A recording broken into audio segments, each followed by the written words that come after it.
Oh great, it's Christmas. I guess I got a present from Saint Nick.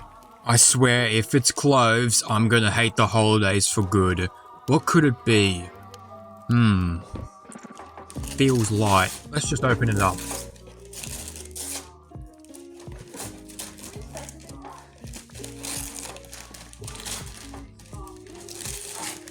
Oh wow, some new Nike shoes.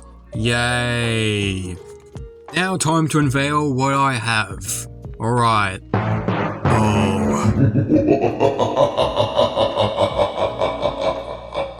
Hello everybody, it's Cretaceouszilla here and a Merry Christmas. Today we'll be doing a figure review for Christmas. I know, it's very strange, I never usually do a figure review on Christmas. But oh well, here it is, and I'm running out of ideas and I just recently got this in the mail. So, for today's review, I'll be taking a look at the Bandai Movie Monster Series Gabara. This guy is a Godzilla Store exclusive, so you can find him on the Godzilla Store website. And without out of the way, I finally got Gabara. This guy is available in the Dream 5 set, which Bandai have released these guys individually as figures with tags this time and not in a big box set. Thank goodness for that. So I was able to purchase Gabara. I haven't got the other Dream 5 figures yet, but I'm gonna think about picking them up eventually. Unfortunately, I'm not a huge fan of those figures. I think Bandai kind of cheapened on the set in my opinion, but I will eventually pick them up maybe, especially Kamakuris. But I especially got the figure that I really wanted out of the set, and that is Gabara. I have never had a Gabara figure. I do have a little Gashapon figure, but that's it. I have never had a 6-inch tall Gabara figure, and it looks like this is one of the only official Gabara figures to be made. There is a YMSF figure, there is X+, however this is the only Bandai Movie Monster Series Gabara figure in existence, and it's cool to see Gabara in the Movie Monster Series. So, without further ado, let's dive into this ogre. Taking a look at Gabara's tag here, we get a picture of Gabara from Godzilla's Revenge right there. Over here we got Godzilla 2025, Gabara in Japanese. Turning to the back here, we could see an outline of Gabara's back, which I'm pretty sure it is. Just can't see any spikes. Godzilla's Revenge, All Monsters Attack, Gabara Movie Monster Series. Inside the tag, we have an outline picture of Gabara and a bunch of stuff that I can't understand, as well as the Godzilla trademark there. So, that's the tag, your standard Movie Monster Series tag. Now, how is the figure? And I got him right here.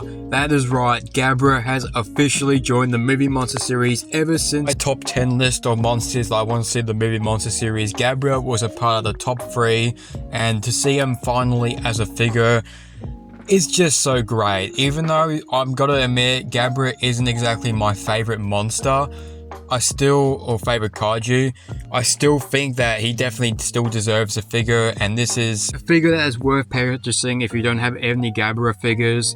But he's pretty much a replacement for the YMSF, a cheaper version of the YMSF figure if you've got him. So, taking a look at Gabara's detail here, I gotta admit, the detail on this is alright, I guess. I do think the detail is definitely good when it comes to all the circly bumps on him, all the bumps and all the grooves on the Gabara here. When you're holding the figure, you can definitely feel those circly bumps on your fingers, on the tip of your fingers. Don't worry, I don't mean that in the sus way, you creeps, but definitely did get the detail on Gabara very well when it comes to remove the accuracy, and when it comes to all the bumps on him. I do feel like they did a good job at the face here.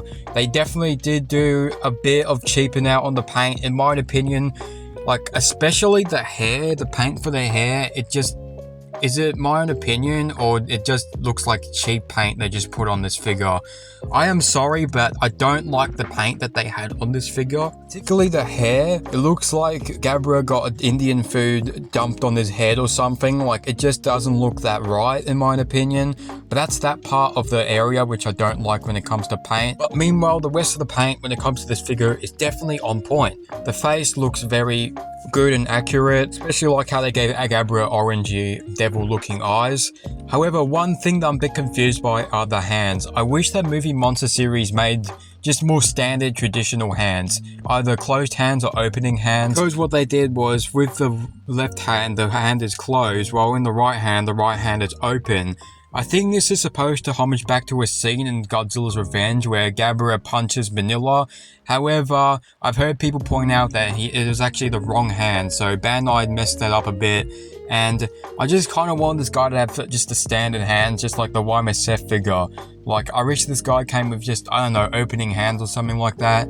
Just something standard. I don't want one part of the figure to be different than the other part. Just make things standard, because personally when I use him for projects, it just looks very weird how one of the hands is open and one of the hands is closed, like he's about to punch something. So that is a bit of a complaint there that I'm having with this figure. But all in all, the paint and detail is just fine on this guy, and it's definitely great. It's not the best paint, but it still is good paint. Bottom of the feet is just your standard movie monster series feet with all the barcode and trademarks and all that stuff. Now let's move on to articulation. And unfortunately, this guy is a little bit disappointing when it comes to articulation. The waist doesn't move. This figure is really squishy, by the way. This guy is a very squishy guy because of the vinyl he's made from, but the waist doesn't move, the feet don't move, the head doesn't move, but the only articulation you'll get for Gabara are the arms. Very basic articulation. A bit disappointing because I wish they had waist articulation, but just your standard movie monster series articulation, I guess. They don't make them like they used to, everyone. Those comparisons. Here's Gabara with the original Godzilla 1968 figure, Aragon from Frankenstein Conquers the World, Titanosaurus, Gorosaurus, Baragon, and Zilla. So overall, my score for Gabara, I'm gonna give detail 4 stars. I do reckon that this guy definitely has some great detail when it comes to Gabara's skin. He's obviously made of that reptilian skin, that's all I'm saying. I'm not being a creep. Anyways, moving on. Paint, unfortunately, I'll give it 3 stars. The paint was alright on this figure. I do think it works in the body.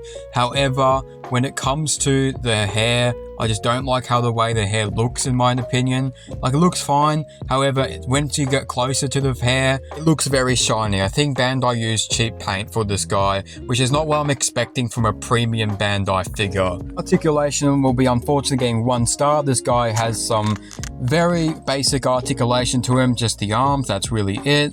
So for Gabara, you can find him for $30 to $40 with the figure separate. But if you're getting him, you can get him in the Dream 5 box set for like $160 or so. That's how much the box set is. So that's the guy's price ranges. And in my opinion, for my final score, I give Gabara a 6 out of 10. Gabara is a good figure, however, he just has some issues on this figure that I'm definitely disappointed in Bandai, and I think Bandai have cheapened out on this guy, so I reckon getting this guy when he's available for a much cheaper price on clearance. So that was it. I might have went a bit too harsh on Gabara, but I'm just being honest. I think that Bandai have kind of cheapened on this box set with the Dream 5 box set. I'm a bit disappointed with the box set with some of the other figures that they had, like the Showa King Ghidorah and the Mecha Godzilla. Especially the Mecha Godzilla was a huge disappointment when I saw videos of it. But with Gabara here, he is definitely one of the better ones out of the box set. However, I still think that Bandai have cheapened out on this one just a little bit, which is a bit disappointing. But I mean, we still got a Gabara figure, and I still think he's alright. He's definitely worth the purchase.